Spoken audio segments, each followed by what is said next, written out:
Hello and welcome. This is my first My Thoughts video, and today's focus is going to be on Don't Starve. A quick rundown on Don't Starve is that it's a game by Klei Entertainment. It's available through Steam or through Klei Entertainment's website. The focus of this game is on survival. I've played it for a handful of hours now, and I have to say it is a fun game. The art style is a little quirky, and that's something that they carry through the entire game. From the funny little instrumental sound effects that happen whenever a character talks, to just the general art style of the world is just unique and entertaining in and of itself. The core of the game is survival. You have to find food, whether it is berries, meat, seeds, or other treats. This is the most important part of the game. Starting from the very moment you enter the game, you have a little hunger meter that is slowly decreasing. Eating food will boost back up, and if you let it fall to zero, you're gonna die. Dying is part of the experience.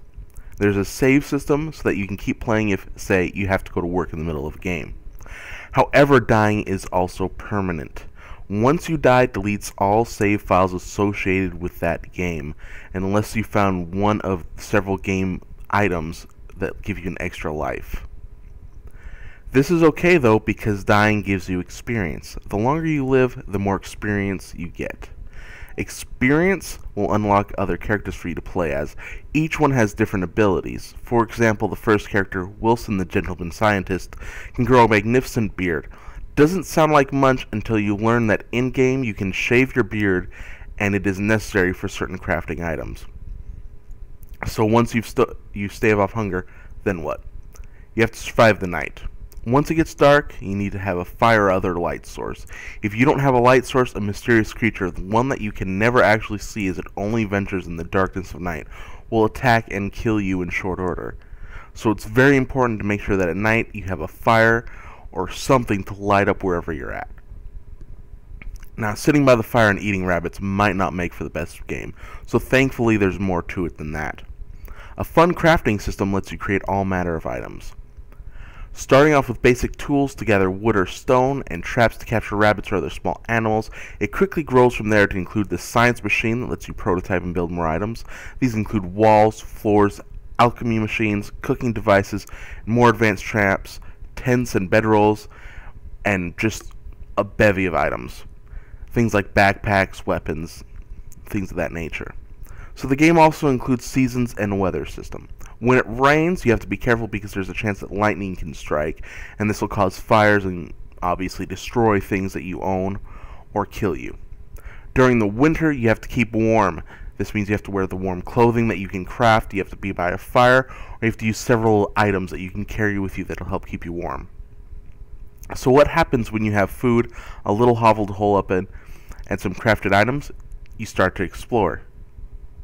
The world is large and varied. In a recent update, they even added caves so you can go spelunking. A wide variety of creatures inhabit the world, from the neutral pigmen to the not-so-neutral hounds and spiders. You can hunt rabbits, birds, and beefalo for food, along with growing farms. Find some graves to dig up and possibly find valuable items. Avoid the deadly tentacle beasts hiding in the swamp, and now you have an idea of just how varied the world is.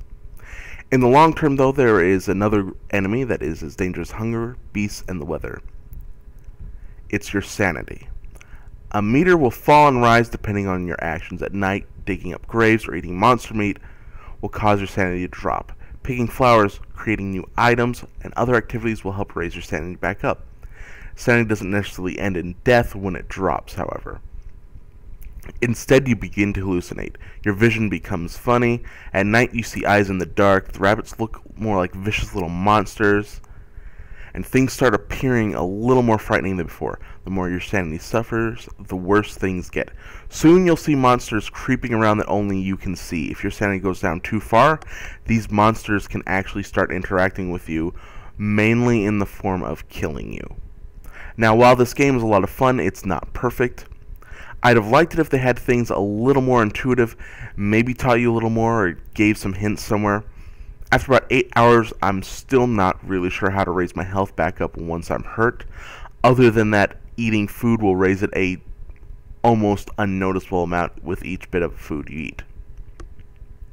It also took a long time and a trip to the wiki to eventually figure out how to raise my sanity up and stop myself from going insane.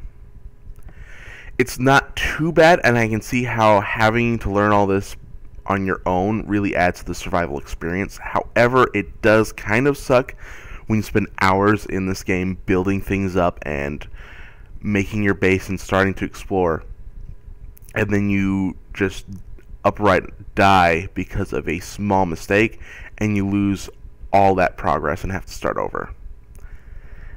It's not a deal-breaking experience, but it does kind of put a damper on things at times. All in all, though, I would have to recommend this game.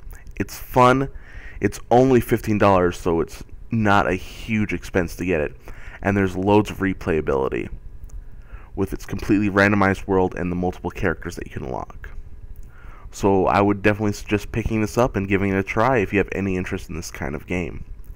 Thank you for listening, and I hope my opinion here will help you decide if this game is for you or not.